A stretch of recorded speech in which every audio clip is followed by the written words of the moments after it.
ഇരിക്കൂർ കല്യാട്ടെ വീട്ടിൽ നിന്ന് കാണാതായ 30 പവൻ സ്വർണവും 4 ലക്ഷം രൂപയും എവിടെ പോയി എന്നതിൽ വിശദ അന്വേഷണത്തിന് കേരള പോലീസ് ഇറങ്ങി തിരിച്ചിരിക്കുകയാണ്. ദർശിതയുടെ കൊലപാതകിയെ കേരള പോലീസ് ചോദ്യം ചെയ്യാൻ പോവുകയാണ്. മോഷണം പോയതിന്റെ അന്വേഷണം പുരോഗമിക്കുന്നതിനിടെയാണ് ഈ കുടുംബത്തിലെ മരുമകൾ കർണാടകയിൽ കൊല്ലപ്പെട്ട വിവരം പുറത്തുവരുന്നത്. ഇതോടെ മോഷണം ദുരൂഹമായി മാറി. കല്യാട്ട് ചുങ്കസ്ഥാനം സ്വദേശി AP സുഭാഷിന്റെ ഭാര്യ ദർശിത ആണ് കൊല്ലപ്പെട്ടത്. കൂടെ ഉണ്ടായിരുന്ന സുഹൃത്ത് കർണാടക പെരിയപട്ടണം സ്വദേശി സിദ്ധരാജുവിനെ സാലിഗ്രാം പോലീസ് അറസ്റ്റ് ചെയ്തിട്ടുമുണ്ട്. എന്തായാലും നിർണായക തെളിവുകളാണ് സിദ്ധരാജുവിൽ നിന്ന് ലഭിച്ചുകൊണ്ടിരിക്കുന്നത്. എന്നാൽ സ്വർണം ഇനിയും കിട്ടിയിട്ടില്ല. കരിക്കോട്ടക്കരി ഇൻസ്പെക്ടർ KJ ബിനോയിയുടെ നേതൃത്വത്തിലുള്ള സംഘം കഴിഞ്ഞ ദിവസം വൈകിട്ടോടെ കർണാടകയിലെത്തി അന്വേഷണം നടത്തി തുടങ്ങുകയായിരുന്നു.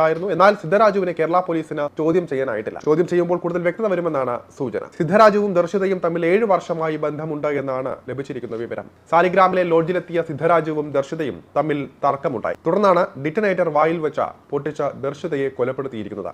ഫോൺ പൊട്ടിത്തെറിച്ചുള്ള മരണമാക്കി മാറ്റാനായിരുന്നു സിദ്ധരാജുവിന്റെ ശ്രമം. ഇരുവരും അയൽവാസികളാണ്. 7 വർഷം മുൻപ് തുടങ്ങിയതാണ് ഇവരുടെ അടുപ്പം. ഇത് പിന്നീട് ഗാഠബന്ധമായി. കടം വാങ്ങിയ പണം തിരികെ ചോദിച്ചതും ദർശിത ഭർത്താവിനൊപ്പം വിദേശത്തേക്ക് പോകാൻ തീരുമാനിച്ചതുമാണ് പ്രകോപനത്തിന് ഇടയാക്കിയത്. ഇലക്ട്രിക് ജോലികൾ അറിയാവുന്ന ആളാണ് സിദ്ധരാജു. കുട്ടിയെ കർണാടകയിലെ സ്വന്തം വീട്ടിലാക്കിയ ശേഷമാണ് ദർശിത സിദ്ധരാജുവിനൊപ്പം പോയത്.